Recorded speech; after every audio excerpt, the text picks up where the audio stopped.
Friends, a month or two ago I got posed an excellent question via the Ask MotoManTV hashtag, one that I deliberately put a pin in until just the right vehicle turned up on our doorstep.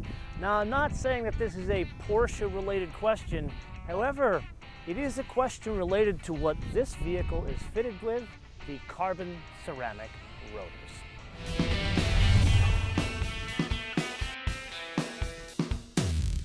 A bit of full disclosure, this is one of these instances where I'm not even going to attempt to pronounce this gentleman's name for fear of completely butchering it. However, I'm going to say excellent question, sir.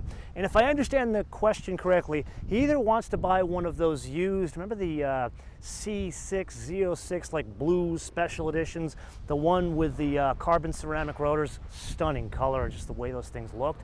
Or I think he was looking to buy a new Corvette and fit it optionally with the carbon ceramic rotors. And the question is, would you get a car fitted with carbon ceramic rotors if you're not going to take it on the track? The very short answer is don't waste the money. In this specific example, it is $8,150. These things are not designed, or really the benefit is not designed for stop and go traffic or even canyon carving. Carbon ceramic rotors are designed for really one specific purpose, and that is fade-free, consistent track driving. I mean, you beat the crap out of the rotors and they deliver the same stopping power at the beginning of your track day to the end of your track day. That is why this is so expensive. The materials themselves is what you're paying for, not so much the braking technology.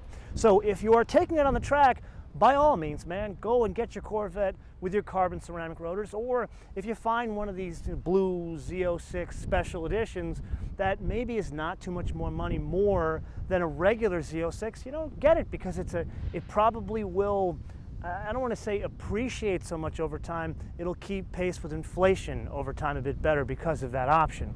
But if it's just for stop and go traffic, the things that you need to really think about is, does it change the braking characteristics? Like, for example, some of the early carbon ceramic cars that I drove, like, do you remember the 570 GT episode that we did, the McLaren? That has such a different character in stop and go traffic, or just driving around town in general, that if you were to lend that car to your friend, you need to tell them that you need to allow for a bit more stopping because the behavior is very different. Now, Porsche has gotten it to a point, and I would argue Mercedes as well, has gotten it to a point where you really don't notice a huge difference in braking dynamics around town with the cars that are fitted with carbon ceramic rotors.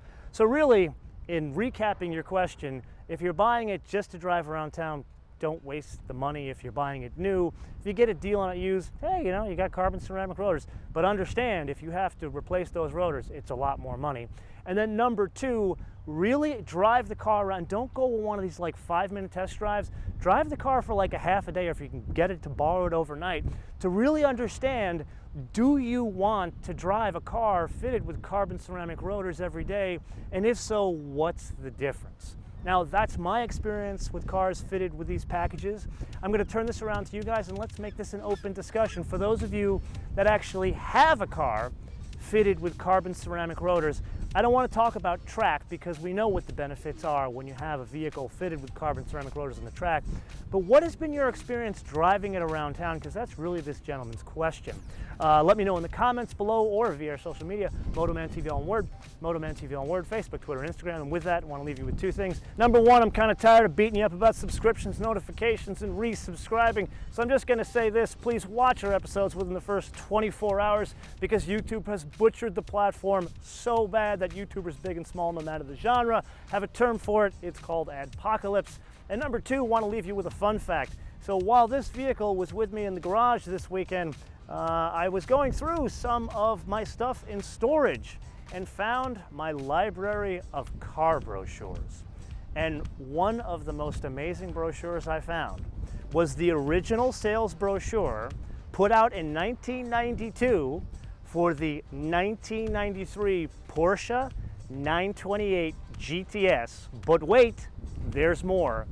It's all in German. Until I see you next time, bis später.